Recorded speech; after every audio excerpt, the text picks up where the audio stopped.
Vamos lá. Fechando aí. Jogando pesado, não é isso? Últimas dicas, Polícia Civil do Paraná. Eu falei que eu iria fazer essa live, né? Dando as últimas dicas. Fechando a nossa revisão ontem, que foi jogo duro total. Eu quero pegar os 16 itens, né? Eu já falei isso. Eu quero fechar essa prova. Foi por isso que a gente jogou duro ontem lá no aulão Adelante, Polícia Civil do Paraná. Ainda bem que você apareceu. É isso aí. Eu vou jogar duro com você para dizer o seguinte. Eu não vou fazer aqui uma revisão para o concurso da Polícia Civil do Paraná, porque eu já fiz ontem no aulão. Eu só vou falar o que não deu para falar ontem. Tem alguma implicância em entrar na polícia com tatuagem? Não. Agora a gente não tem. Eu respondi, agora a gente vai focar aqui no que eu quero fazer. Já estou no local de prova, hein? Ah, bacana, né? Vou passar aí pelo local de prova também. Beleza, pessoal? Eu só vou falar o que eu não falei ontem no aulão. Beleza? Parabéns por ontem, estava top. O aulão Adelante tem a sua marca, né? A gente joga duro demais. Estaremos dia 1º agora de dezembro lá em Minas, né? Vai correndo, você que ainda não fez a sua inscrição no aulão Adelante, Polícia Civil de Minas, né? Escrivão. Então eu só vou falar o que eu não falei ontem. Beleza? Vamos lá. Eu sei que ontem a gente abordou, e consta lá no edital, né? Eles vão cair em cima de teoria do tipo também. E o que eu tenho que falar? Faltou falar em relação ao que eles podem pedir. Vou falar aqui resumidamente, porque não dá para eu dar aqui uma aula de tipicidade conglobante. Não dá. Mas vou explicar para vocês mais ou menos, né? O que vem a ser a denominada tipicidade conglobante. Tipicidade conglobante decorre lá dos estudos do professor Eugênio Zaffaroni. O que o Zaffaroni... Veja bem. Um oficial de justiça, né? Um oficial de justiça. Quando ele cumpre um mandado judicial, e aí, veja, ele entra, né, numa residência, ou um policial militar, não é isso? Ou um policial civil, quando do cumprimento de um mandado de busca e apreensão, veja, eu tenho esse oficial de justiça entrando na residência, né, realizando a apreensão. Eu tenho esse policial civil realizando busca de dentro de uma casa. Será que eles praticam um crime? Veja que na estrutura do crime, você adotando um conceito analítico, na visão, um conceito tripartido, crime é fato típico antijurídico culpável. O fato é típico? Ocorreu ali a violação do domicílio. Mas o fato é antijurídico? Não, professor, como o fato é antijurídico, se esses profissionais, né, se encontram, esses servidores públicos se encontram no estrito cumprimento do dever legal? Realmente o fato não é antijurídico. Mas ele é típico? Típico ele é. Então, Zaffaroni, ele não consegue enxergar o Estado, né, tipificando uma conduta quando você tem uma norma que ampara aquela conduta. Entendeu? E Zaffaroni entende que isso é uma aberração. Então, para o Zaffaroni, a tipicidade, o fato só será típico se esse agente não estiver amparado por uma excludente de ilicitude. Especificamente, na abordagem dele, estrito cumprimento do dever legal. Então, veja bem, na tipicidade conglobante, o policial civil que cumpre o mandado de busca e apreensão, se ele está no estrito cumprimento do dever legal, o fato é atípico e não típico. Beleza? Tranquilo? Então, veja, o fato para Zaffaroni, eu só terei fato típico se, por exemplo, essa conduta ela é antinormativa, contrária a uma norma. Entendeu não? Então, Zaffaroni, ele faz essa análise de excludente já dentro do tipo. Beleza? sobretudo aí o estrito cumprimento da lei legal. Se cair tipicidade conglobante, eles vão dar esse exemplo do oficial de justiça, do policial civil que cumpre o mandado de busca, do oficial de justiça. E eles vão perguntar, podem perguntar, à luz da tipicidade conglobante, o policial civil que cumpre o mandado de busca e apreensão, né? Aí vai estar lá. A conduta é amparada com excludente de ilicitude. Aí vai contar, vai estar assim lá nas opções. O fato é típico, porém, o policial está amparado com excludente de ilicitude. Você não pode marcar essa, porque ele está perguntando à luz da tipicidade conglobante. E à luz da tipicidade conglobante, o fato é atípico. Por quê? Porque, para a Zaffaroni, essa conduta, ela não é antinormativa. Beleza? Tranquilo? Você tem uma lei que ampara. Então, você não pode considerar um fato típico se o próprio Estado entende que... Se o próprio Estado, né, elaborou uma lei que possibilita, né, que determina o policial ou o oficial de justiça praticar aquela conduta. Beleza? Pra cima, né? Pra cima. Bem, vamos lá ver o que eu não falei na aula de ontem, né? Que eu não vou aqui, não tô fazendo uma revisão para a Polícia Civil do Paraná, porque eu já fiz, né? Eu já falei já de erro de tipo. Não tenho como dar aula aqui de novo, não. Falei ontem lá na aula. Eu posso falar alguma coisinha do erro de proibição. Lá nas excludentes de ilicitude, faltou eu abordar o exercício regulado do direito. Exercício regulado do direito. Veja que numa cirurgia médica, né? É exercício regulado do direito ou é um estado de necessidade? Depende. Se for uma cirurgia plástica, um procedimento, né, de cirurgia plástica, veja que eu tenho aí um exercício regulado do direito. Se for uma cirurgia para salvar a vida da vítima, eu tenho estado de necessidade. É isso? Estado de necessidade de terceiro. Beleza? O médico deu para entender? Se ele realiza um procedimento cirúrgico, é uma cirurgia plástica, é exercício regulado do direito. Se ele realiza um procedimento para salvar a vida da vítima, é um estado de necessidade de terceiro. Beleza? Tranquilo? Ainda falando em exercício regulado do direito, veja que o pai ele tem o direito de corrigir o filho. Então aquele pai que desfere palmadas no filho, ele está no exercício regulado do direito. Agora, não pode se exceder, né? Se aquele pai ele se excede naquele meio de correção, eu tenho um excesso nessa excludente. Beleza? Tranquilo? E aí ele pode responder de forma dolosa ou culposa, porque o parágrafo único do artigo 23 menciona, né? O agente, em qualquer das hipóteses das excludentes, responderá pelo excesso doloso ou culposo. Tá? Ainda falando no exercício regulado do direito, a natureza jurídica aí você vai verificar lá da ofendícula e ofensáculos. Aqueles cacos de vidros que colocam nos muros, tá? Cerca elétrica, majoritariamente o entendimento é que trata-se aí de um exercício regular do direito, né? Beleza? E não legítima defesa antecipada ou pré-ordenada. Tem uma corrente que entende que é legítima defesa antecipada ou pré-ordenada. Mas o que prevalece é que seria um exercício regular do direito. Beleza? Tá, falei aqui, vamos ver aqui que eu não falei ainda. Falei lá do estado de necessidade, né? Não vou voltar aqui. A teoria adotada, a teoria unitária, é isso, pelo Código Penal. O Código Penal Militar, além da teoria unitária, adota a teoria diferenciadora também. Tá? Aí o Código Penal Militar adota a teoria diferenciadora. A teoria diferenciadora é uma teoria alemã, né? Jogando pesado demais.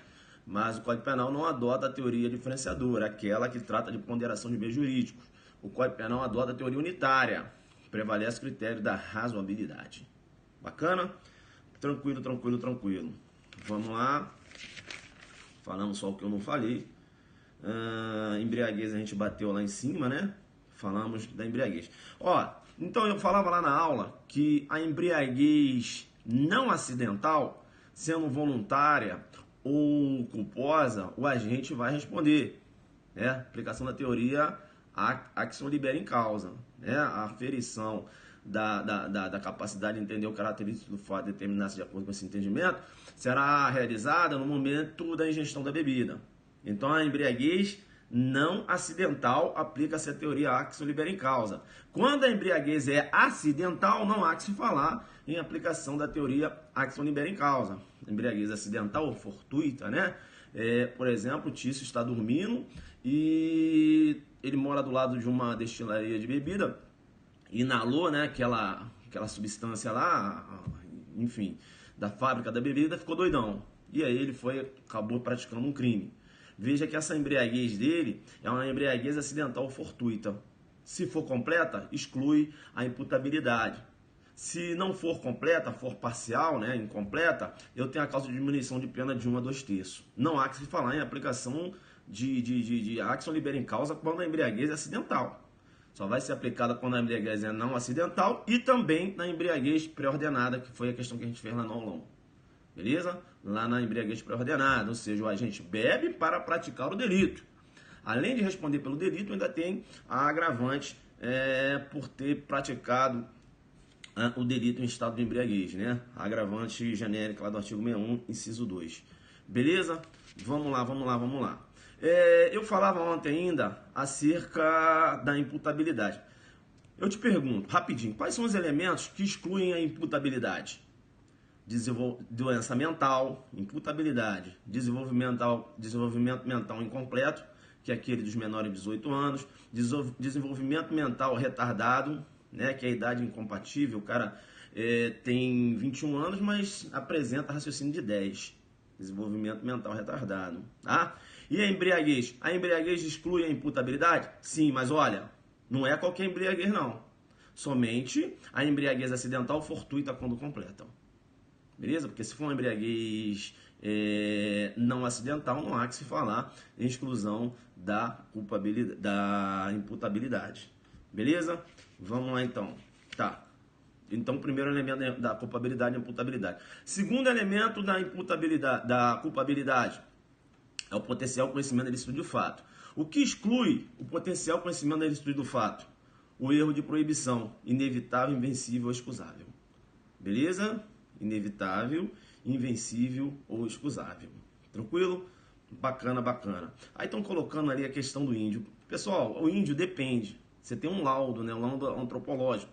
Você tem que verificar se aquele índio ele já estava adaptado à cidade. Se você tem um índio que é adaptado à cidade, não há que se falar em exclusão de imputabilidade, não. Tá certo? Essa questão da exclusão da imputabilidade, quando você raciocina aí com o índio, é aquele índio que viveu todo o tempo lá no meio do mato, contato nenhum com a civilização. Beleza? Isso aí é realizado no exame. Ah, é índio? Não. Não é assim não. Beleza? Tá, o terceiro elemento da culpabilidade que a gente falava lá é a exigibilidade de conta adversa. Ah tá, volta aqui. Por isso que eu não gosto de... Aí eu estava falando do potencial conhecimento da estudo do fato. O que exclui o potencial conhecimento da licitude do fato? O erro de proibição. Mas é o erro de proibição invencível, excusável ou inevitável.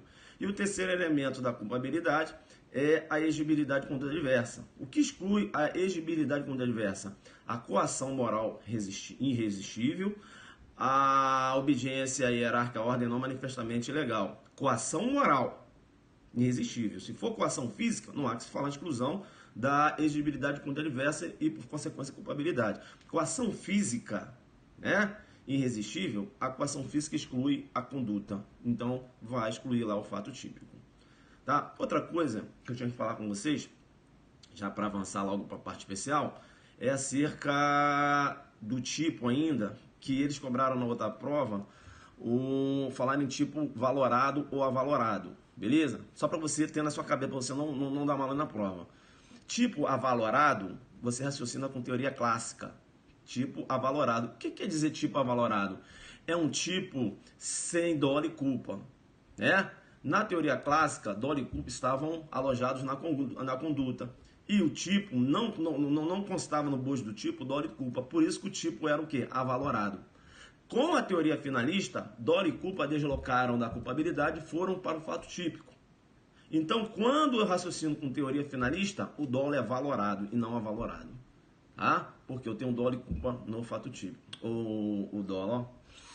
Quando eu raciocino com teoria finalista, o tipo ele é valorado. Beleza? Porque eu tenho dolo e culpa lá no fato típico. Importante isso aí.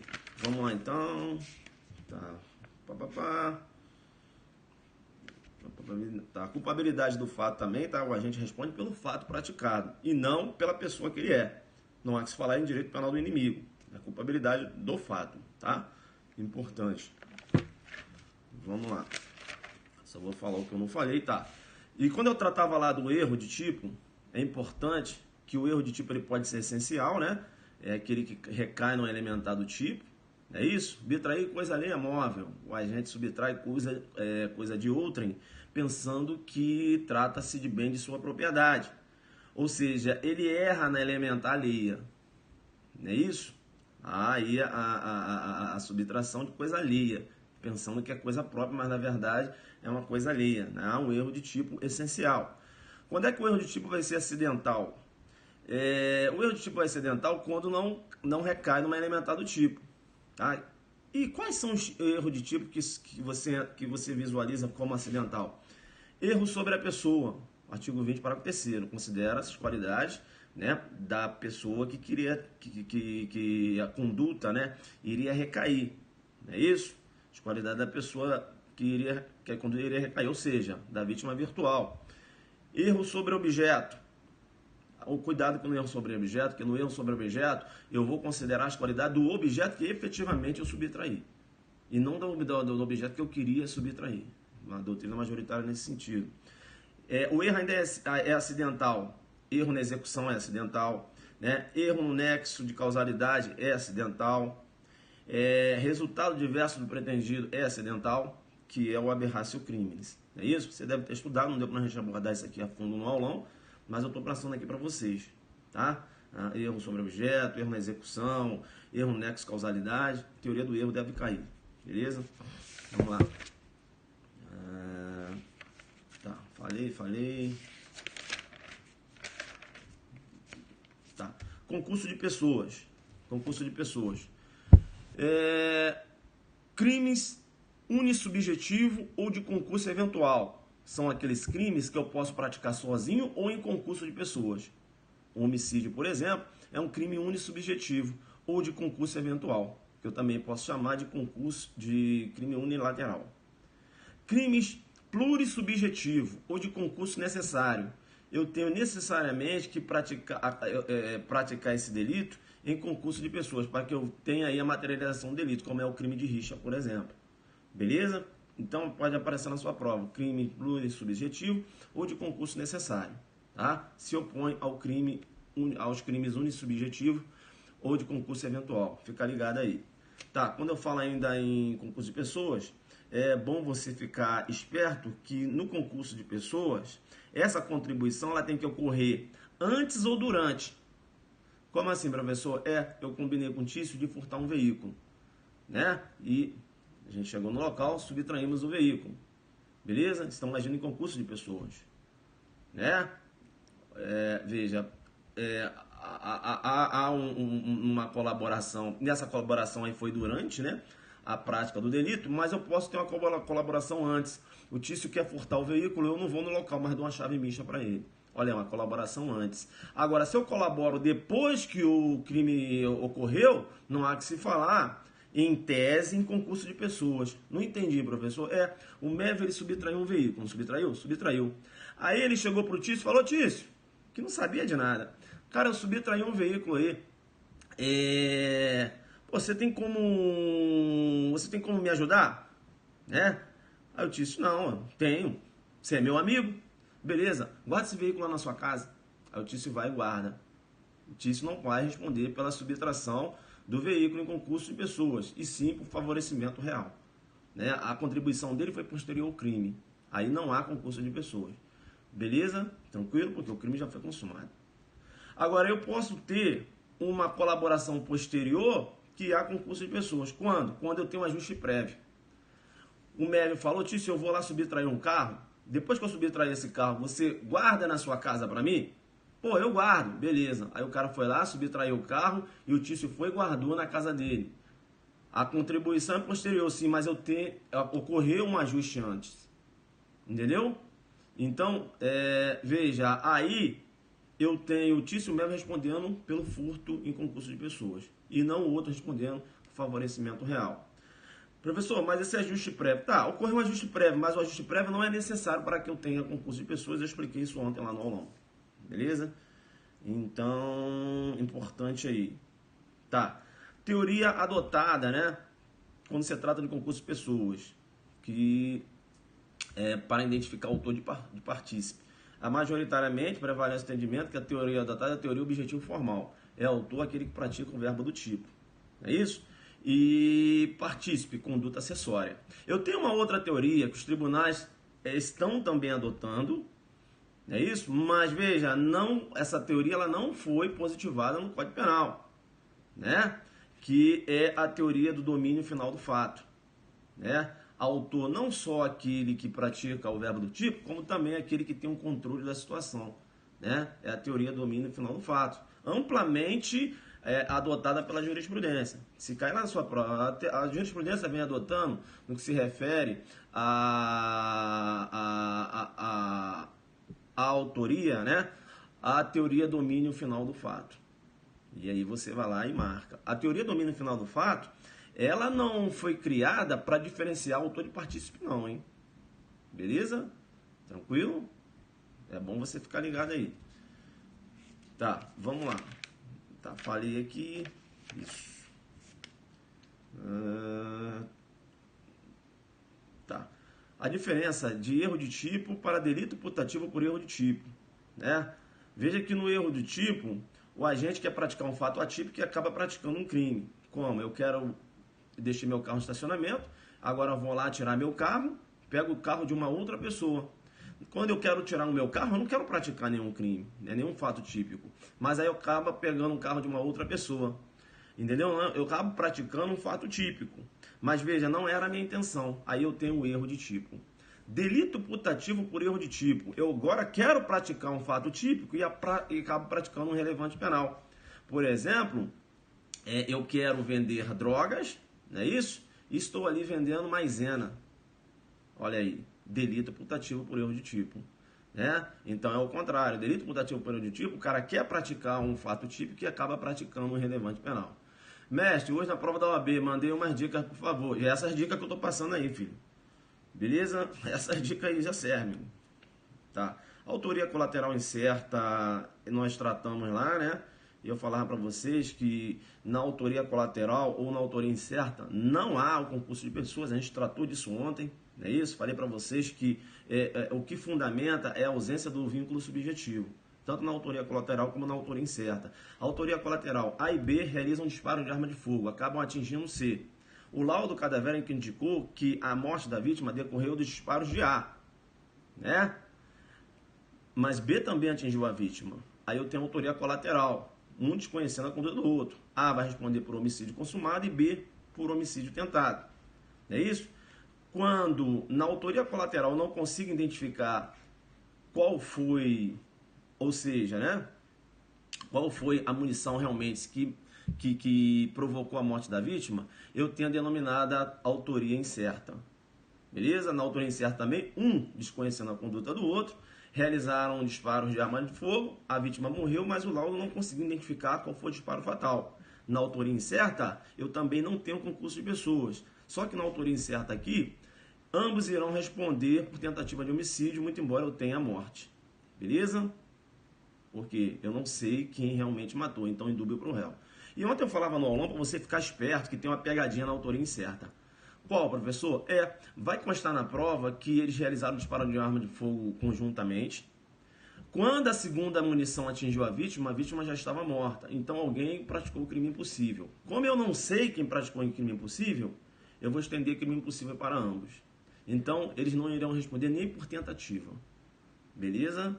Tranquilo? Não há que se falar nem de responder por tentativa.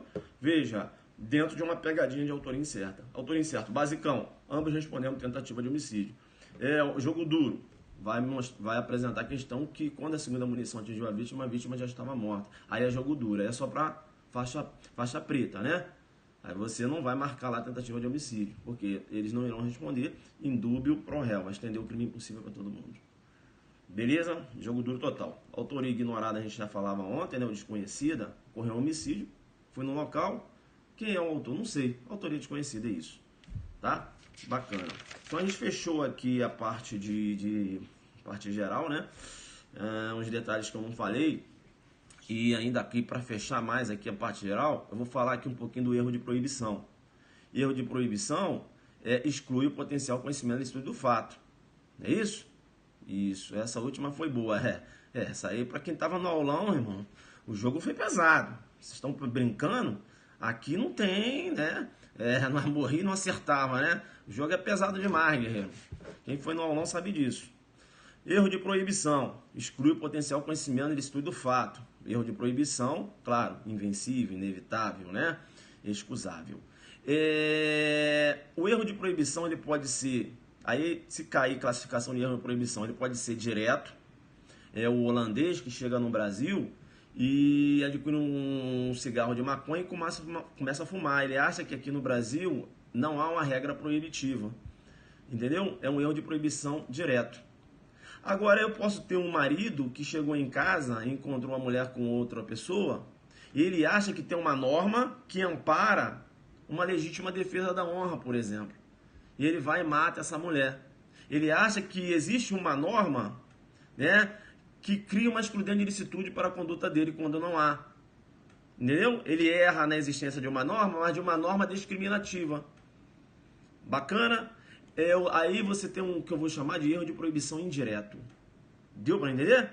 Quando o cara acha que há uma excludente de ilicitude que na verdade não existe, que é uma norma, né, que ampara a sua conduta, ele está em erro de proibição, sim, mas é erro de proibição indireto. E o direto, professor? Direto é quando ele acha que há uma norma, que não há uma norma que criminaliza a conduta que ele está praticando. Aí é o erro de proibição direto. Tá? Beleza. Vamos lá, então. Discriminante putativo a gente falou ontem na teoria limitada, na teoria extremada, eu não vou bater aqui. Vamos então agora para a parte especial. Isso. Na parte especial que eu não deu para comentar ontem, o artigo 121, parágrafo 4º, que menciona lá que no homicídio culposo a pena é aumentada de 1/3 se o crime resulta de inobservância de regra, técnica de profissão, arte ou ofício, ou se o agente deixar de prestar socorro à vítima, né? Não procurar diminuir as consequências do seu ato ou foge para evitar a prisão em flagrante. Então eu tenho ocasião de aumento de pena, 1/3. Agora, sendo doloso homicídio, a pena é aumentada de 1/3 se o crime é praticado quando a pessoa é menor de 14 anos ou maior de 60. O 121, parágrafo 4º é um artigo bom para cair numa pegadinha de prova. Letrona da lei. Tá? Perdão judicial, falei, só vou falar o que eu não falei. Fica ligado lá no homicídio mercenário, né? Também chamado de remunerado. Aquele homicídio praticado mediante paga ou promessa de recompensa.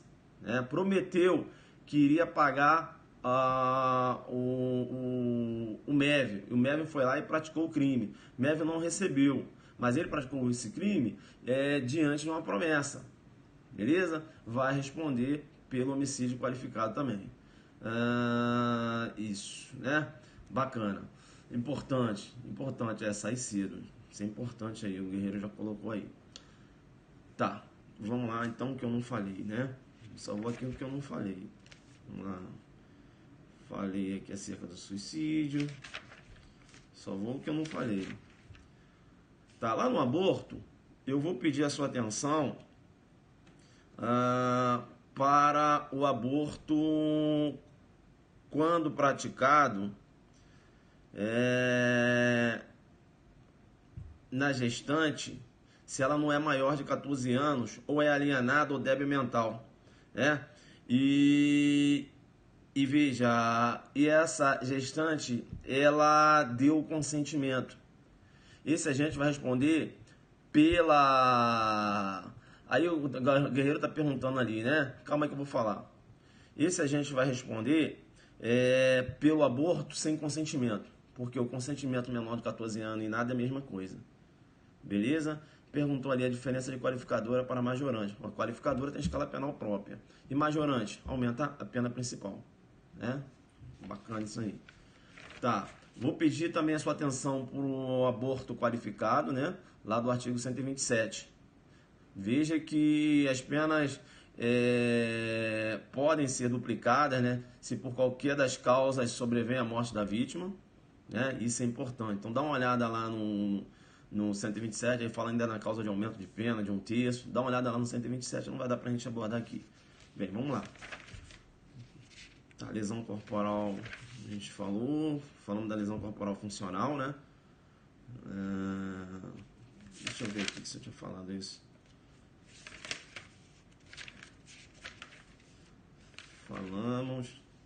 Falamos aqui também, isso foi até a questão da prova, lesão corporal funcional, que tem aumento de pena de 1 a 2 terços. Do furto falamos. Então, professor, só vai falar do que você não falou, claro. Por quê? Tem que ir no aulão, né?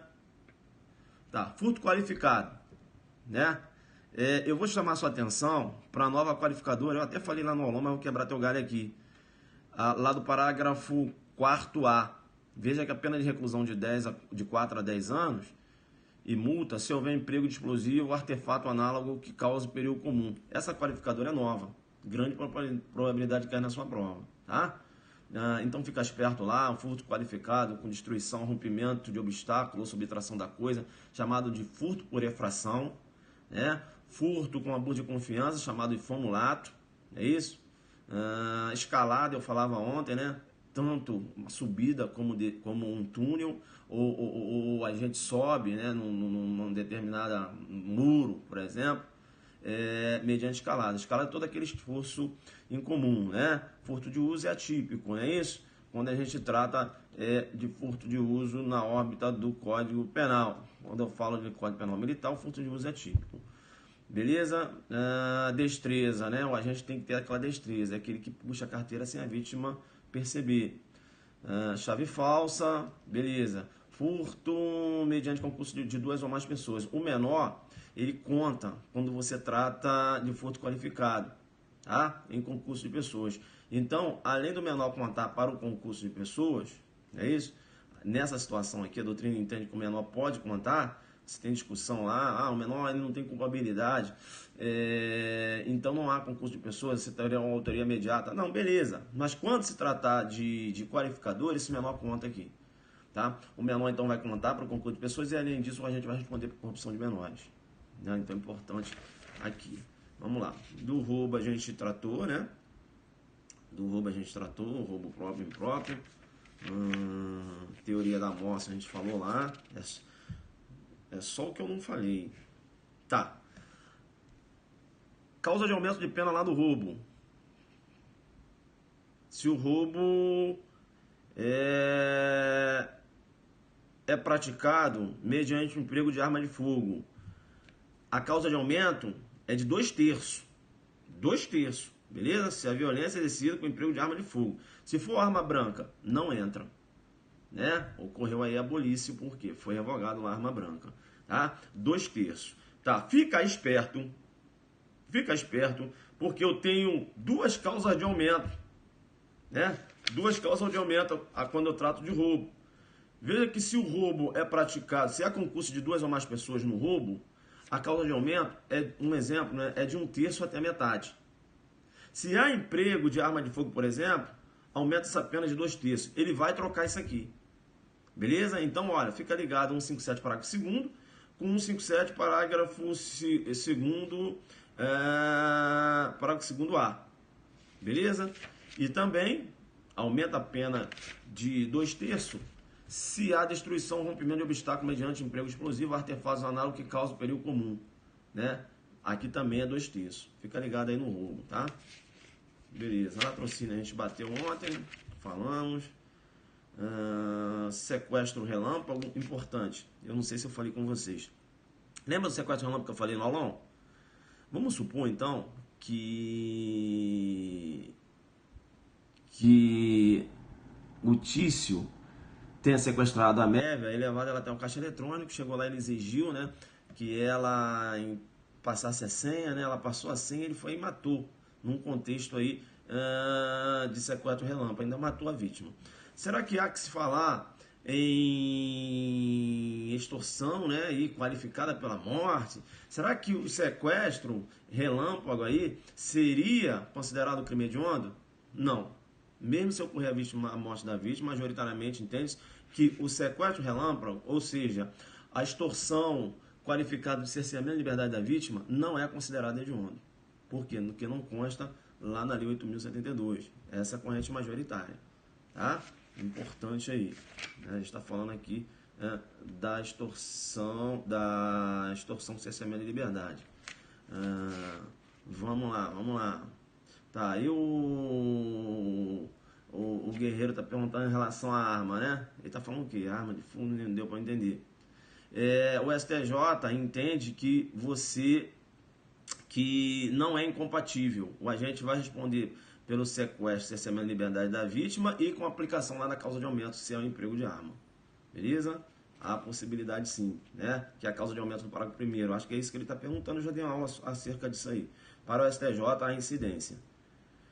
Tá? E na extorsão também sabendo que há causa de aumento, né, da pena se cometido por 2 ou mais pessoas. As pessoas aqui elas têm que praticar o verbo do tipo. Não basta só se o Tício entra, né, pratica a extorsão e o MEV fica do lado de fora. Eu tenho concurso de pessoas? Tenho. Mas foi o Tício que praticou a conduta. Não há incidência dessa causa de aumento. É muito pesado para cair numa prova de escrivão, esse detalhezinho, né?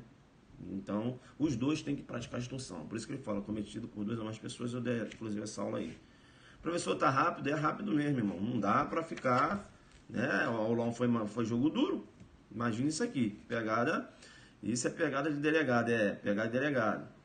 Mas a banca aqui ela não tá brincando, não. Tá, extorsão mediante sequestro. Eu falo, cuidado. Na extorsão, a consumação vai ocorrer com o quê? Com a mera exigência. Na extorsão mediante sequestro, consumação, cerceamento de liberdade da vítima. Tem diferença essa porra. Não vai dar mole lá. Aí tá lá, extorsão mediante sequestro, a consumação vai ocorrer com a mera exigência. Aí você vai marcar certo, você vai errar. Professor, você vai errar. Mas professor, porque você está raciocinando com extorsão. Extorsão é uma coisa, mera exigência. Extorsão mediante sequestro é uma outra situação. Não entendi, professor. Extorsão, vamos lá. Se você não me der determinada grana, eu vou te matar. Isso é extorsão. Extorsão mediante sequestro. Sequestrei a vítima para realizar a exigência. Entendeu?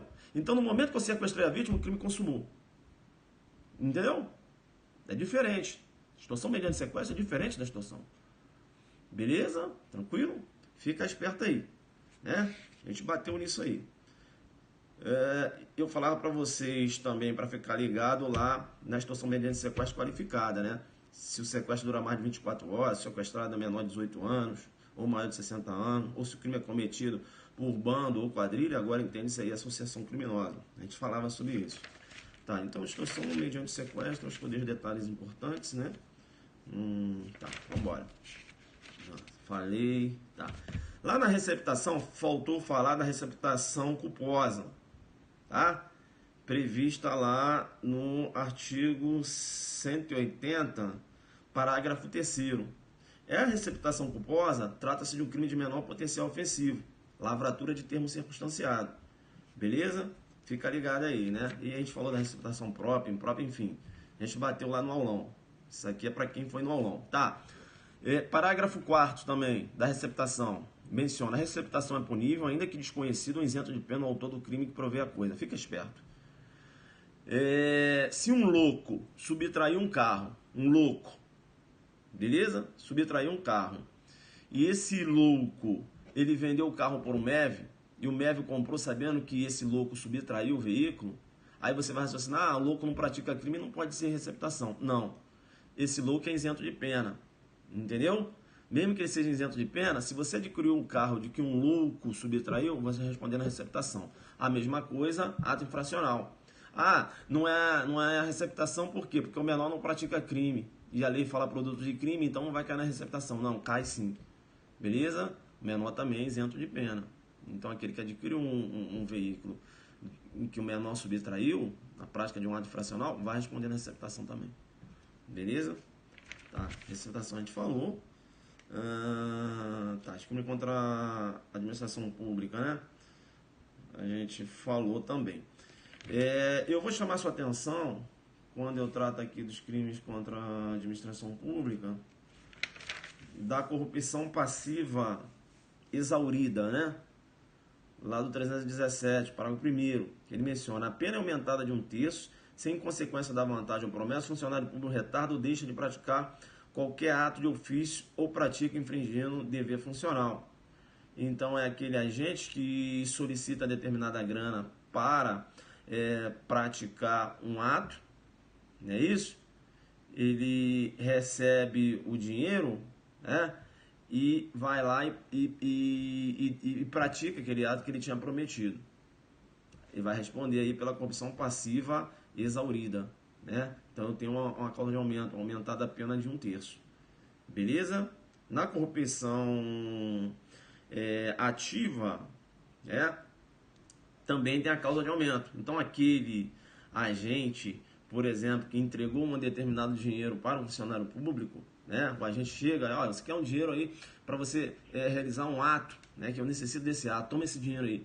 Aí o funcionário público pratica aquele ato, esse agente vai, em particular, vai responder por corrupção ativa, né? Mas essa corrupção ativa tem causa de aumento. Por quê? Porque o funcionário praticou o ato, o ato e que ele recebeu dinheiro para aquela prática, né, daquele particular. Então esse particular vai responder por corrupção ativa exaurida também, que é lá no parágrafo único. Tem aumento de pena de 1/3. Tá? Fica esperto aí. Tá, crime peculato a gente bateu. Tá, beleza. Fechamos aqui, né? Beleza. Vamos lá agora aqui para extravagante. É jogo duro. Vamos ver aqui. Só vou falar o que eu não falei no aulão. Drogas, a gente falou muita coisa. Vai precisar. O professor só vai falar quando você não falou claro. Eu falava para vocês acerca da delação lá na droga, né? Veja o indiciado ou acusado que colaborar voluntariamente com a investigação policial, processo criminal, na identificação de demais coautores ou partícipes do crime, na recuperação total ou parcial do produto do crime, no caso de condenação, terá a pena reduzida de 1/3 a 2/3. Não há que se falar na delação na droga de perdão judicial. Você tem a redução da pena. Artigo 41, coloca aí, né? Artigo 41 importante. Beleza. Esse prazo aqui de 10 dias da recebimento do flagrante, né? O juiz, para certificar da regularidade o laudo de constatação, isso eu falava com vocês, o juiz tem 10 dias. No caso de flagrante, o delegado tem 15 dias para destruir a droga, é isso? Aquela droga apreendida, armazenada, não estou falando de plantação, o delegado vai destruir imediatamente. Mas aquela droga apreendida, armazenada, o delegado tem 15 dias no caso de flagrante. Depois desses 10 dias aqui que o juiz vai analisar a regularidade do laudo de constatação. Se for uma situação fora do flagrante, o delegado tem 30 dias. Não é isso? A gente já tinha visto isso aí. Vamos lá, estatuto de desarmamento. O que eu não falei? Estatuto eu bati bem. Falei dos residentes, né? Isso, vamos passar batido. Hediondos. Hediondos a gente bateu bem. Fica as pernas hediondas, a gente já tinha tratado isso. A lesão corporal funcional, ela pode ser caracterizada hediondo. Como assim, professor? Lesionei um delegado porque ele me investigou. Professor, e aí? Ela pode ser considerada hediondo? Pode, mas depende. Essa lesão ela tem que ser gravíssima. Cuidado, ele vai meter grave. É gravíssima para ser considerada hediondo. Beleza? Tranquilo? Então fica esperto aí. Quando a lei fala lesão corporal funcional grave, que tem uma consequência, é a causa de aumento lá que a gente já tinha tratado quando tratava da lesão corporal. Aqui é para ser considerado um crime hediondo. Não só a lesão corporal de natureza gravíssima, como também a lesão corporal seguida de morte, né? Seguida de morte também, se é praticada aí, né? Quando praticada contra um delegado de polícia, por exemplo, também vai ser considerado hediondo. Beleza? E o homicídio funcional também, né? Isso aí a gente já tinha falado, né? Aquele homicídio matou um delegado porque o delegado estava investigando. Também vai ser considerado hediondo. É homicídio funcional, policídio, conhecido como policídio. Vamos lá, hediondo, falamos bem. Tortura, falamos bem. Isso. Falamos a diferença, né? Se eu mato a vítima e tenho um dolo de matar essa vítima através da tortura, vou responder por homicídio qualificado pelo emprego de tortura. Se eu estou torturando a vítima e a vítima acabou morrendo, vou responder por tortura qualificada pela morte. Essa morte da tortura, ela tem que ser culposa. Beleza? O Guerreiro está colocando ali 12.850 despenca. Despenca, mas não está no edital, né, Guerreiro? Aqui, se você olhou o título da aula, últimas dicas aí para a Polícia Civil do Paraná, né? Aí o cara tá falando 12.850. Acho que ele não tá estudando com essa prova, não. Vamos lá, abuso de autoridade. Abuso de autoridade, vamos ver o que eu não falei. Falei para vocês realizarem aqueles confrontos, né? Do artigo 4º da lei de abuso, com os crimes do ECA, lá eu dei os artigos. Isso eu falei. Tá, Maria da Penha. A gente falou de medidas protetivas que vai cair na sua prova. Eu falei para você para não deixar... mandei também consultar as súmulas, né? Muito importante a súmula 589, que não é possível a aplicação do princípio da insignificância nos crimes e contravenções praticados contra a mulher no âmbito das relações domésticas. É importante essa súmula aqui, a súmula 536, 589, 542, né? Deu uma outra súmula também que foi a 588, salvo engano, né? Que foi até a resposta da nossa questão do aulão. Professor, o aulão foi jogo duro, rapaz, o aulão foi pesadíssimo, né?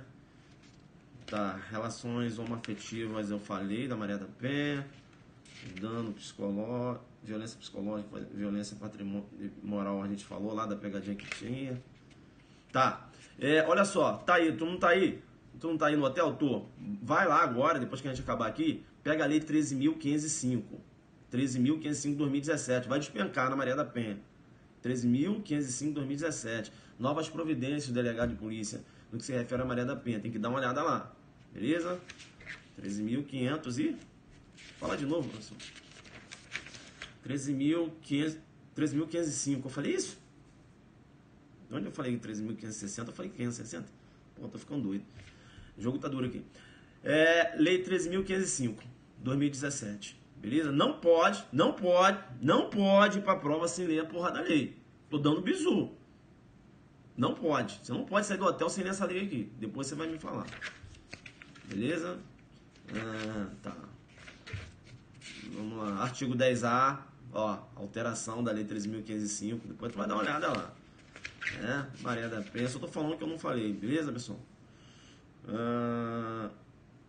Tá, a gente tratou lá do racismo, né? Eu falei para vocês para ficar ligado no que se refere ao procedimento judicial, né? Quando o crime de racismo ele é praticado através do meio de comunicação social, publicação de qualquer natureza, tá?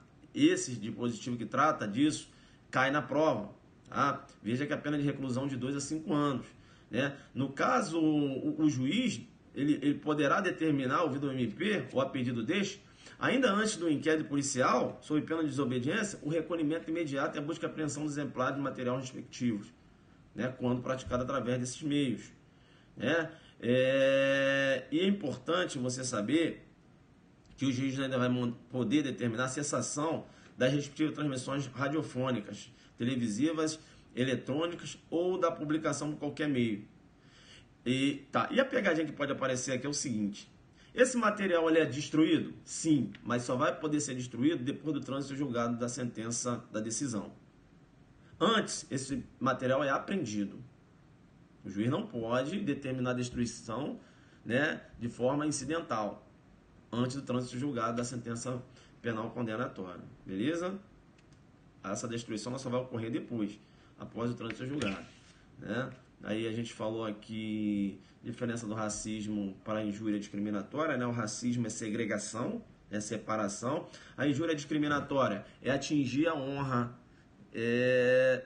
de uma determinada pessoa. Se uma pessoa chega para mim e fala: ô Zuki, seu macaco, porque eu sou negro, ela está ofendendo a minha honra, né? Não há que se falar em racismo aí. Eu tenho injúria discriminatória. Né? Há uma ofensa à minha honra subjetiva. Não é isso? Falando em honra, vamos lá. Calúnia, qual a honra atingida? Objetiva. Difamação, qual a honra atingida? Objetiva. Injúria, qual a honra atingida? Subjetiva. Né? Objetivo, o que as pessoas pensam de mim. Subjetivo, o que eu penso de mim. Já que eu falei de crimes contra a honra, e lá no aulão não deu para tratar, é importante você ficar ligado na questão da exceção da verdade. Calúnia, exceção da verdade é regra ou exceção? Na calúnia, a exceção da verdade é regra ou exceção? Vamos lá. Vocês estão aí na área ou não? Eu estou aqui fazendo essa revisão igual um louco sozinho. Na calúnia, exceção da verdade é exceção? Tem certeza, guerreiro? Vamos lá. Vamos lá. Vamos lá, tá vendo como é que a revisão é? Na calúnia, exceção da verdade, é regra ou é exceção? Na calúnia, exceção da verdade é regra. Na calúnia, a exceção da verdade é regra. É regra. Isso. E quando eu trato de difamação? Quando eu trato de difamação, a exceção da verdade é exceção. Não é isso? Exceção porque, veja, quando eu trato de difamação, vai ser possível exceção da verdade? Sim. Mas quando essa difamação ela recai em funcionário público no exercício de sua função. Né? Não é isso? Com questões ligadas à sua função. Beleza? Tranquilo? Legal? Né? Na difamação, né? Então fica esperto aí. Então já olha aí, já pega o código, dá uma olhada na exceção da verdade, porque cai pra caramba. Já vi que você não tá firme aí. Vamos lá. Tá, a gente tratou. Isso. Tá, a gente tratou aqui. Pessoal, por que eu tô andando rápido aqui? Porque isso aqui, né? Muita coisa aqui que eu dei no aulão aqui que eu não vou falar. Tá? Por quê, professor? Porque eu não tenho como fazer uma revisão de um aulão que for o dia inteiro. Beleza? Eu tenho que falar só o que eu não falei. Eu vou quebrar seu galho só para te dar uns artigos do ECA aí para você olhar, você que não foi no aulão. Olha aí o artigo 241B. Isso, vai olhando aí. 241A, 240, 244B, 243, 121, 122, 123, 126, 127, 128.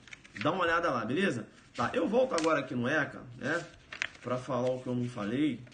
Acho que eu falei muita coisa ontem. Ontem eu tava doido ontem. Falei da infiltração de agentes na internet, que vai cair, artigo 190A. Se liga, vai cair, né? Então dá uma lida lá no artigo 190A, em todos os incisos, sobretudo o inciso 3, que fala de prazo. Eu tava pilhado ontem, né? Ontem, que fala de prazo lá, o inciso 3, né? Beleza? Então, olha, essa infiltração de agentes na internet para investigar, por exemplo, delitos do artigo 240 e 241, por exemplo, ela não poderá exceder o prazo de 90 dias, sem prejuízo de eventuais renovações, desde que o total não exceda 720 dias e seja demonstrada sua efetiva necessidade a critério da autoridade judicial. Quem é que estava no aulão ontem? Tá aí agora pegando esses últimos bizu, né? Porque o prof ele quer pegar os 16 itens, né? É complicado, o cara joga o direito penal todo lá para você pegar 16, né? O que vai cair? Complicado. Quem é que estava no aulão ontem? Tá, internação, a gente bateu em cima da internação, né? A gente bateu em cima da internação pesado, então falei para vocês, façam uma revisão do artigo 121 em seus parágrafos, né? Fala lá que a internação não comporta prazo, né? Mas não pode ultrapassar 3 anos, eu expliquei esses dois dispositivos, não é isso? Eu vou chamar sua atenção para os prazos, a internação ela não pode ultrapassar 3 anos, não é isso? Eu também tenho a internação provisória, aquela que não pode ultrapassar 45 dias, né? 45 dias, internação provisória. E eu tenho a internação sanção, que é aquela internação por descumprimento reiterado e justificado de medida anteriormente imposta. Essa internação sanção, ela não poderá ser superior ao que? A 3 meses. Então, eu tenho 3 tipos de internação com prazos diferentes. Internação normal, não ultrapassa 3 anos. Internação provisória, não ultrapassa 45 dias. Internação sanção, não pode ultrapassar 3 meses. Então fica ligado aí, né? A gente tratou. Eu falei da remissão também, né, do Ministério Público, tem uma forma, tem a natureza jurídica de exclusão do processo. Falei da remissão do juiz, né, que tem a natureza jurídica de suspensão ou extinção do processo, ele pode tentar trocar, isso a gente falou lá. Beleza. Na lei de trânsito, né, a gente comentou para você ficar esperto com a pegadinha, porque agora que o homicídio for culposo, o agente estiver aí sob influência de álcool, não há que se falar em responder por homicídio culposo e mais a embriaguez.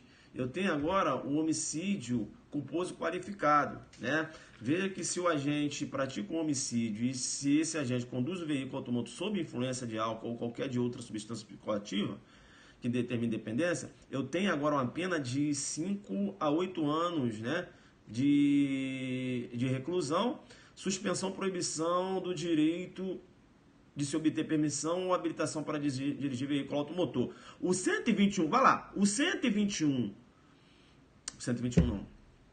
O 302, parágrafo 3º, inclusive a escala penal, vai cair na porra da sua prova, filho. Tu pode ter certeza. Tá? Então fica esperto aí. Beleza? Tá.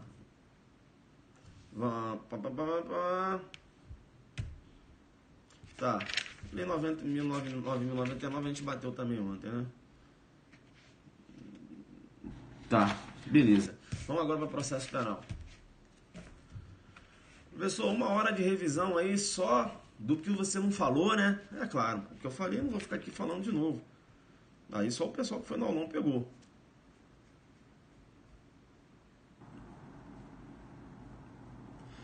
Tá, eu tenho a denúncia anônima quando eu falo de notícia crimes.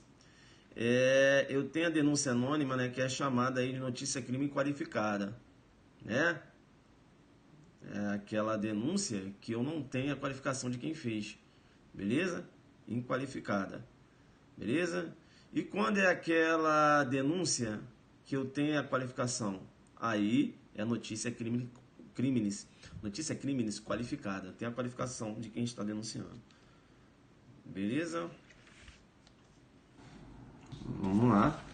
Agora eu falo, tô vendo aqui a parte de inquérito, né? Isso que a gente falou. Também dispensado, falei também. Arquivamento implícito, objetivo, subjetivo, falei. Arquivamento indireto. Indiciamento. A gente comentava ontem o ato de indiciamento, né? Privativo delegado de polícia. Não pode o juiz ou o MP mandar o delegado indiciar. Indiciamento é ato privativo delegado de polícia, a gente já tinha falado ontem. Falei também que o inquérito continua sendo um procedimento, não um processo, um procedimento de natureza inquisitiva. Não há que se falar em contraditório. Essa é a regra. Tem exceção? Tem. Lá na lei de expulsão do estrangeiro, mas é exceção. Beleza? Lei 6.815, né? Vamos lá, desarquivamento. Falei, Eu chamei sua atenção ontem para ficar ligado nas providências do delegado lá do artigo 6º. Eu tenho uma providência que ela é meio que nova, né? É de 2016, incluída pela Lei 13.257 de 2016. O delegado, agora, durante o interrogatório, eu falava isso ontem, ele deve colher informações sobre a existência de filhos, respectivas idades, e se possui alguma deficiência, o nome e o contato eventual de responsável pelos cuidados dos filhos, indicada pela pessoa presa. Essa providência, ela decorreu da Lei 13.257 de 2016, é a alteração. 2018 é meio que nova essa alteração. Então pode cair, beleza? Depois tu pega lá a Lei 13.257 de 2016, alterou o Código de Processo Penal. Tá? Sobre essa questão aí, a lei da primeira infância, né? Tá, aqui eu falei da ação penal privada subsidiária da pública, a gente bateu lá.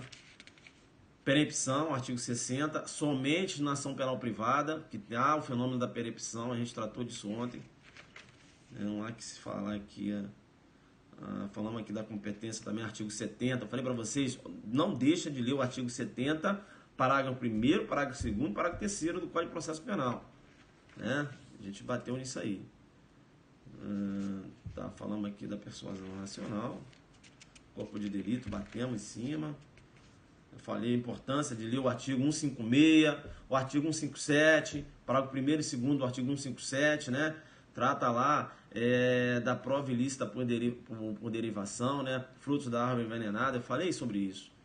Beleza? Falei também da teoria da prova independente, né? Se aquela prova poderia ser produzida independente ou seja, se chegaria nessa prova independente da forma como se chegou ilicitamente, se chegaria de forma lícita, então essa prova vai ser válida, né? É a teoria da prova independente, fica ligado lá. Então 157, parágrafo 1º e 2º, e parágrafo 3º, muito importante. 159 a gente bateu, 159 pesado. Falei. Cara, o processo penal a gente mandou bem. Tá, uma parte que eu não falei que eu vou falar agora. Flagrante. Quais são as formas de flagrante, né? Eu tenho lá o próprio, improva, enfim. Mas eu queria falar em si acerca da legalidade do flagrante. Eu tenho um denominado flagrante esperado, que pode aparecer na sua prova. Ó, isso aqui eu não falei ontem no aulão, por isso que eu tô, fica ligado pessoal do aulão aí, não deu para falar. Eu tenho um flagrante esperado, que pode aparecer na sua prova assim, ó. Intervenção predisposta da autoridade. O que é intervenção predisposta da autoridade? É o flagrante esperado. Beleza? A polícia espera a ação dos meliantes. A polícia, veja, ela não induz os meliantes a praticarem determinada ação. Eles já estão decididos a praticar. E a polícia, como estava numa escuta telefônica, uma interceptação, fica aguardando. E eles praticam o delito e a polícia prende em flagrante. Esse flagrante esperado, também que é chamado de intervenção predisposta da autoridade, é flagrante legal. Beleza? Flagrante legal. Tranquilo? Eu vou falar de um outro flagrante legal, que é o flagrante retardado, postergado. Esse flagrante retardado, postergado ou diferido, a polícia deixa de agir num determinado momento para agir depois. Bem, eu estou falando que esse flagrante é legal. Veja, quando é possível esse flagrante, naqueles casos previstos em lei. Vai ser legal se seguir a lei. Como assim, professor? Lá na lei de drogas, prevê o flagrante retardado ou diferido, que a polícia realiza a prisão um momento depois, para pegar, inclusive, mais drogas. Mas a polícia tem que ter autorização judicial para assim agir. Beleza? Aí vai ser um flagrante legal. Se realiza esse flagrante retardado sem autorização judicial, quando eu trato de drogas, o flagrante é ilegal. Por quê? Porque não seguiu a lei. Deu para entender isso? Bacana? Eu estou falando de lei de droga. Ah, professor, que eu estudei. Você estudou lá na lei de crime organizado, que basta prévia comunicação. Na lei de drogas, que a lei de droga está prevista no seu edital, tem que ter autorização judicial. Flagrante diferido ou postergado. Tá. Agora eu vou falar de flagrantes ilegais. Agora sim eu vou falar de flagrantes ilegais. O primeiro flagrante ilegal que eu quero falar com você é o flagrante preparado, que pode aparecer na sua prova assim, ó, delito de ensaio, delito putativo por obra do agente provocador, né? É um flagrante ilegal. Aqui você tem incidência da súmula, por exemplo, 145. Não há crime quando a preparação do flagrante pela polícia torna impossível a consumação. Flagrante preparado, né? Por exemplo, o policial, né, chega para o Tício, ele sabe que aquele Tício ali, o Tício está vendendo um veículo produto de crime, né? Veja, e o policial chega e fala o seguinte, me vende esse veículo, e o Tício vai e vende o veículo para esse policial, o policial prende na hora, né? Veja, importante, ou melhor dizendo, esse exemplo não ficou bom. Vamos aqui dar um exemplo de droga, né? A questão não fala que o agente mantinha em depósito, não. A questão foi direta, né? Falando que o Tício estava num determinado local, o policial chegou lá, pediu para comprar droga, ele vendeu e prendeu o Tício. Beleza? Aí eu tenho um flagrante preparado. A polícia, ela provocou a ação do Tício, né? Bacana? Provocou a ação do Tício. Se falar na questão que o Tício já mantinha em depósito, aí esse flagrante vai ser legal. Legal por quê?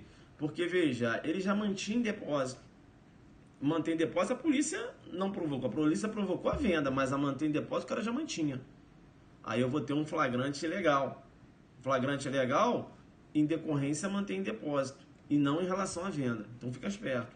Se a questão não falar nada de depósito, beleza. Ela está dando um exemplo aí de flagrante ilegal, né? Ela está dando um exemplo de flagrante preparado. Beleza? Tranquilo? Então é importante, né? Tá ciente aqui. Um outro exemplo de flagrante preparado, você poderia ter. Deixa eu ver aqui um exemplo bom para passar para vocês aqui. Tá. Pode ter um exemplo também de flagrante preparado. Vamos supor que um policial induz a uma pessoa a comprar um veículo produto de crime. Entendeu? E aquele cara vai lá comprar esse veículo produto de crime, né? Mas só que a polícia sabe que esse cara que compra o veículo produto de crime é um grande receptador, não é isso? E quando ele vai comprar o veículo produto de crime, a polícia dá o bote. Isso é flagrante preparado, beleza? Né? Flagrante preparado. Então veja, não há que se falar ilegalidade desse flagrante. O outro flagrante importante que pode cair na sua prova que também é um flagrante ilegal, e aí é bom você não fazer confusão, é o chamado flagrante forjado. Flagrante preparado, a polícia prepara todo um cenário. O agente é um mero protagonista, né? Ele é provocado aquela ação é provocada. E no flagrante forjado? No flagrante forjado, na verdade, é a polícia que age. Como assim, professor? Forjado, polícia plantando prova. A polícia aborda o Tício está dentro do carro, aí ela vai fazer uma vistoria dentro do carro. Aí falou, Tício, e essa arma aqui, cara? De quem é? Mas que arma? Aqui a arma aqui. A polícia plantou aquela arma. Isso é o denominado flagrante forjado, que pode aparecer na sua prova assim: fabricado, maquinado, inexistente, artificial ou úrdido. Flagrante forjado, né? É muita covardia o cara cobrar esses outros nomes aqui. Eu acho que ele vai cobrar forjado, se cair. Beleza? Mas se ele quiser aí colocar fabricado, é o forjado. Maquinado, é o forjado. Inexistente, é o forjado. Artificial, é o forjado. Sem colocar lá flagrante úrdido. Ih, nem sei o que é aquilo. É o forjado. Tu fala pro concorrente depois. Beleza? Tu sabia que era aquele lá, porra lá, flagrante úrdido? É o forjado. Mas como assim? Como jogou duro, porra. Entendeu? Flagrante forjado, né? Que eu também posso chamar de úrdido. Isso. Fabricado, maquinado, inexistência artificial, é um exemplo de flagrante legal. Beleza? Eu não tinha feito essa análise com vocês no aulão. Beleza? Tá, então fica ligado aí. Tá, uma questão aqui, a gente fala até do flagrante negativo, né? Falamos do próprio, impróprio, eu não vou bater aqui porque a gente falou lá. Tá, prisão preventiva. Eu falei para vocês ficarem ligados lá no artigo 311, 312, né? Muito importante. E o 313 também. Importante também. Tá, deixa eu ver aqui. 313 e todos os incisos 313. Inciso 1, inciso 2, inciso 3, né? A prisão preventiva, eu tenho que ter indício de autoria e prova da materialidade. É o fumus comic delicto, não é isso? E o periculum libertatis, né? Fumus comic delicto é o que eu vou chamar de periculum in mora. São os pressupostos, né, de qualquer cautelar. Beleza? Né? Quando se trata de prisão. Periculum in mora. É o fumus comic delicto, ou seja, a possibilidade daquele cara ter praticado um crime. Periculum libertatis, ou seja, a possibilidade desse cara, por exemplo, se furtar da ação da sentença penal, de um processo penal. É o periculum libertatis, ou seja, o perigo na liberdade daquele agente. Entenderam? Então, é importante. Você tá ligado aí no fumus boni iuris e o periculum in mora. Fumus boni iuris, quando eu trato de prisão cautelar, é o fumus comic delicto. E o periculum in mora, né, é o periculum libertatis. Se aparecer na sua prova fumus comic delicto e periculum libertatis, são os pressupostos da prisão preventiva. Que pode aparecer na sua prova também assim, ó, fumus boni iuris. Tá certo também, né? Ou periculum in mora, também é o outro pressuposto. Beleza? Pode aparecer com esses nomes, ou ele vai dar ou pode dar um nome que é muito utilizado no processo penal, que é o fumus comic delicto e o periculum libertatis, que representam o fumus boni iuris e o periculum in mora. Beleza? Importante aí, então. Pessoal, o que acontece? Por excesso de prazo. Tá. Tem uma doutrina também bate muito acerca do prazo de uma prisão preventiva, né? Muito embora não haja prazo previsto na lei, o excesso de uma prisão preventiva caracteriza constrangimento ilegal, possibilitando aí o relaxamento da prisão por parte do juiz. Por que relaxamento? Porque já se tornou uma prisão ilegal. Prisão ilegal ela é relaxada. Tá? Então, uma prisão preventiva excessiva, segundo a doutrina, até a própria jurisprudência, ela pode ser objeto de relaxamento. Tá?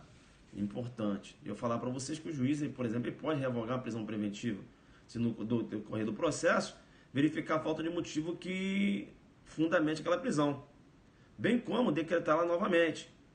né, se sobrevierem razões que a justifiquem. Ou seja, a prisão, a decisão que decreta prisão preventiva, ela não faz coisa julgada material, é coisa julgada formal. Por quê? Porque ela pode ser revista, né? Então, eu falava lá da cláusula rebus sic stantibus, né? Não dá para explicar aqui, mas eu falava. Fica ligado aí na cláusula rebus sic stantibus. Beleza? Tranquilo? Professor, mas explica aí essa da agora. Tá, vamos lá. Regra rebus sic stantibus. Vem lá da teoria da imprevisão. Lá na teoria da imprevisão, no Código Civil, se o cara comprou um veículo, vou te explicar para você entender. Se o cara comprou um veículo pagando parcela de R$1.000, aí ocorreu uma mudança na situação econômica do país, essa parcela passou para R$5.000, ele vai poder rever as cláusulas desse contrato. Ou seja, uma coisa imprevista, uma mudança que ocorreu. Beleza? É a teoria da imprevisão, é o que eu chamo de cláusula rebus sic stantibus. Vamos raciocinar isso agora no processo penal. Processo penal. Deu para você entender que lá no direito civil eu posso, né, rever o que foi feito? Teoria da imprevisão, contratos. Vem processo penal. Processo penal. A prisão preventiva, quando ela é decretada, o juiz ele pode revogar essa prisão? Pode. Se o juiz, quando ele revoga essa prisão, é porque não estão mais presentes aqui os pressupostos. O Tício, por exemplo, ele foi preso preventivamente porque havia uma ameaça dele se furtar da ação penal viajando para um outro país. Aí ele foi preso. O advogado dele, posteriormente, apresentou uma petição, né, juntou o passaporte ao juiz. O cara não vai embora, toma aqui o passaporte. Aí o juiz está, mudou a situação, né? Não, beleza. Aí o juiz vai e revoga. Isso, né? O 316 fala sobre isso. Aí o juiz vai e revoga a prisão preventiva. Então, a prisão preventiva ela pode ser revista. Já que ela pode ser revista, a prisão preventiva se submete à cláusula rebus sic stantibus. Toda decisão que pode ser revista, né? Aí nós mencionamos que há aqui, né, a aplicabilidade da regra rebus sic stantibus, ou seja, submete a cláusula, a gente chama de cláusula, né? Cláusula rebus sic stantibus, beleza? Então, se cair prisão preventiva, né, o arquivamento do inquérito policial, o inquérito policial não pode ser desarquivado? Sim, a decisão que arquiva o inquérito policial é uma decisão rebus sic stantibus, beleza? É claro, você tem situações que a gente trabalhou no aulão, que o inquérito não pode ser desarquivado. Quando? Da tipicidade do fato. Excludente de ilicitude, duas correntes, né? STJ faz coisa julgada formal e material, o STF só formal. Para o STF, quando trata de excludente de ilicitude, há a possibilidade do desarquivamento. Para o STJ, não. Então, a gente tratou lá no aulão. Aulão, jogo duro total. Tá, aí eu falei aqui cerca da prisão temporária, eu falei bem, né? Eu falei para ler toda a lei de prisão temporária, lei 7.960, que vai bater a questão de pegadinha lá.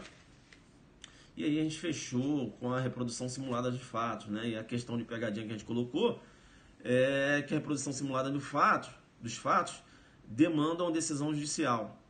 Não. Né? Sabe aquele procedimento, auto de reconstituição? Não há necessidade de autorização judicial. Para verificar a possibilidade de haver infração sido praticada de determinado modo, a autoridade policial poderá proceder à reprodução simulada dos fatos, né? Desde que não contraria a moralidade ou a ordem pública. Ou seja, aqui não poderá mediante autorização judicial, não. Lá na pegadinha eu coloquei, né? E vocês tudo correto. Correto não, errado. Não é mediante autorização judicial. Reprodução simulada dos fatos. O indivíduo é obrigado a participar? Não. Trata-se aqui de um fazerem, né? Eles estão parados aqui pelo princípio da não autoincriminação. É o princípio do nemo tenetur se detegerem, né? Princípio da não autoincriminação. É o aviso de Miranda, né? Ele tem o direito de ficar em silêncio, né? E não obrigado a participar de um procedimento que irá autoincriminá-lo. Beleza? Então, artigo 7º, muito importante, grande probabilidade de cair na sua prova. Pessoal, 1h14, né? Aqui eu não fiz aquela revisão jogo duro. Vocês perceberam aí. Essa revisão, na verdade, é para o pessoal que foi no aulão, porque é uma informações para vocês terem ideia do que eu tinha que passar mais no aulão, né? Tava lá com o meu livrinho de bizu, mas muita coisa, né? Eu falei, não, beleza, eu vou tentar fazer uma live, depois eu faço um complemento amanhã. Então, estou fazendo aqui um complemento, né? Aqueles alunos que foram no aulão, com mais essas informações aqui, porra, só se Deus não quiser que pelo menos eu pegue aí a metade das questões, né? São 16. Se Deus achar que a gente merece, pelo trabalho que a gente fez aí, de pegar de 8 a 9 questões, eu já vou ajudar muito meu aluno, né? Eu vou ajudar muito meu aluno, porque, porra, meu aluno que acertando 9 questõezinhas daqui, ele já vai no jogo duro dele lá na informática, que ele é bom nessas paradas lá, ele já morde. Mas aqui, o edital grande, né? Assim, colocou poucos pontos, mas extensivos. Você abre lá, concurso de pessoas, o mundo. Crime contra a administração pública, porra, você tem imensos, né? Imenso. Então, é meio complicado. E eles pegam pesado na parte de penal. Eu vi a prova em 2010, mas enfim. Então, 1h15, né? Vou deixar aí vocês agora pegarem, fazer uma revisão desses artigos que eu falei aí e tal, mais do aulão. Eu acho que vai dar certo. Beleza? Gostaram aí? Deu para dar uma iluminada do que a gente viu? Cadê o pessoal lá do aulão? O pessoal que não foi também, que acabou pegando a casquinha aqui. E fora também, o pessoal que não foi, falo casquinha, mas na verdade foram 8 vídeos para vocês que não foram no aulão, de graça, né? Essas semanas agora que passaram. Não foi? A gente não fez aqui? Então, isso, joga muito duro, né? O pessoal que foi no aulão viu que a revisão foi pesada, o aulão foi sensacional, quem foi segundo aulão lá, top, sensacional, prova para escrivão, isso aqui no Paraná. Pessoal, vocês gostaram do aulão? Acharam que foi muito corrido? Acharam que o aulão estava um nível... Claro, não vou mentir para vocês, o aulão foi um pouco... Eu acho que foi um pouco um nível acima um pouquinho da prova. Justamente para, né, se cair, foi uma hora e todo mundo vai acertar. Agora, se vier uma prova jogo duro, só vai pegar quem está na pegada, né? Então, um aulão sem banda de música, um aulão sem piada, né? Até me falaram assim, engraçado, né? As pessoas falam assim, pô, professor, você é tão sério. Não, quem me conhecer, as pessoas que me conhecerem mesmo, vão perceber que eu não sou assim não, entendeu? É porque lá eu fico muito concentrado, né? Fico concentrado, pô, nas questões, nos professores, café, água. Então eu tenho esse jeito assim que vocês olham assim, pô, falam assim, pô, caramba, professor é sério. Mas eu não sou não, eu sou tranquilo. Mas tudo tem sua hora, né? Tem momento que a gente brinca. Agora, eu não consigo brincar em aulão. Sei lá, é de mim, eu não consigo ficar lá contando piada, não consigo. Até piada, se eu for contar, acho que é sério, né? Eu não consigo. Quem me conhece sabe que eu não sou. Eu tô falando isso que uma aluna falou, caramba, você é tão sério. Não é, né? Mas é um procedimento, né? O ambiente pede isso, né? Que a gente trabalha ali meio que concentrado. Beleza, pessoal? Tranquilo? As pessoas que não me conheciam pessoalmente conheceram lá, viram que eu sou tranquilo. Beleza. Mais alguém aí? Mais alguém? Posso ir embora? É meu jeito, é isso aí. Posso ir embora, pessoal? É isso aí, ó, o Bruno aí, ó. Isso aí, humildade em pessoa, cara, nota 10, tem que ser, né? Tanta vaidade nesse mundo do direito aí, pessoal, vocês não tem noção. É complicado, tem gente aí que acha que é estrelismo, né? Não acerta porra nenhuma na prova, acerta nada. Fala, não acerta nada. Zuki vai lá, mete 14 questões, 10, não é isso? É complicado. E aí o cara fica jogando conversa fora, né? Já conversa fora, porque, veja, eu sou um cara que eu dou minhas aulinhas aqui, faço meus aulões, sou vinculado a curso nenhum não, depende de curso pra nada não. Os alunos me conhecem aqui de jogo duro. O meu perfil é isso, eu não preciso de curso para as pessoas me conhecerem. Não, eu tô aqui meu periscope aqui, não dou aula em curso nenhum, vocês sabem disso. Não dou aula em curso nenhum, online, não dou. Faço aqui minha parada e faço meu aulão, vai no meu aulão que quer. Agora, eu entro aqui para arrebentar, não é porque eu vou fazer de graça que eu faço de qualquer jeito. Outro dia um aluno estava falando, professor, eu fiz curso e tal, mas a informação que eu tenho com você aqui é outra barata, né? Parece que é um, né? Vários alunos aprovaram para delegado, né? Agora eu tenho direcionado meu trabalho mais para a gente também, para os escrivães, né? Para ajudar o pessoal. Vou deixar agora vocês estudarem aí, né? A gente começa a desabafar aqui. Valeu, tá? Vou no local de prova aí, vou escolher um local e vou. E aí, te dou um abraço lá. Eu fiquei por 1.3 na segunda fase. Pô, fica tranquilo, vai passar. Vou nessa! Quem estuda sabe o quanto é difícil, né? E o Senhor ajuda geral de graça. Isso aí, meu irmão. Tamo junto então, adelante focado, jogando muito duro. Tchau, tchau.